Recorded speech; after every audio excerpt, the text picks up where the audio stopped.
ఏమండోయ్ welcome to పిల్లల్లో వేడిని తగ్గిద్దామా ఎపిసోడ్ నెంబర్ 4. ఇవాళ చాలా ఈజీ రెసిపీ, ఇన్స్టాంట్గా అయిపోతుంది. అలాగే ఇది నా ఓన్ రెసిపీ కూడా. ఈవినింగ్ స్నాక్ అయితే ఇది పర్ఫెక్ట్ అనమాట. ఫస్ట్ దీనికోసం ఒక స్పూన్ సబ్జాలు నానబెట్టుకొని పక్కన పెట్టుకోండి. తర్వాత ఇంకో గిన్నెలో 2 స్పూన్ల బార్లీ పిండి వేసుకుని కొద్దిగా వాటర్ యాడ్ చేసుకుంటూ బాగా మిక్స్ చేసుకోవాలి. ఎందుకంటే ఉండలు కట్టకుండా ఉంటాయని నేను ముందే మిక్స్ చేస్తున్నాను. కొద్దిగా థిక్ కన్సిస్టెన్సీ వచ్చిన తర్వాత వాటర్ యాడ్ చేయడం వల్ల ఏంటంటే పిండిలో అస్సలు ఉండలు ఉండవు అనమాట. ఇంకా రెసిపీ చూసేద్దామా. పొయ్యి మీద గిన్నె పెట్టుకుని చిన్న టీ గ్లాసులు పాలు యాడ్ చేసుకోవాలి. అది కాగేలోపు ఒక చిన్న బెల్లం ముక్కలు చేసి కొన్ని వాటర్ యాడ్ చేసి ఇంకో పొయ్యి మీద కరగనివ్వాలన్నమాట.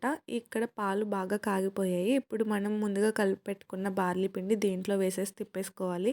అలా తిప్పుతూ ఉంటే ఒక 2 మినిట్స్కి ఇలా థిక్ కన్సిస్టెన్సీలోకి వచ్చేస్తుంది. ఇలా వచ్చిన తర్వాత ఇందాక మనం కరగబెట్టుకున్నాం కదా, ఆ బెల్లం వేసేసుకుని కొద్దిగా నెయ్యి వేసేసుకుని తిప్పుకోవడమే. బెల్లం ఎందుకు కరగబెట్టానంటే ఏదైనా తుక్కు ఉంటుంది కదా, అందుకని కరగబెట్టాను తప్ప వేరే రీజన్ లేదు.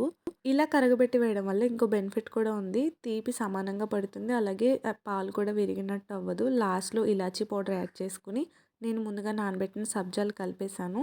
సబ్జాలు చిన్నపిల్లలు విడిగా తినడానికి ఇష్టపడరు కదా, అందుకని చెప్పి వాళ్ళకి ఇష్టమైన దాంట్లో కలిపి సర్వ్ చేస్తే ఈజీగా తినిపించవచ్చు. బాడీలో హీట్ ఇన్స్టాంట్గా రిలీఫ్ అవుతుంది ఇది పెట్టడం వల్ల. నేను సమ్మర్ వస్తే వీక్లీ ట్వైస్ ఖచ్చితంగా ఇది ఫీడ్ చేస్తాను.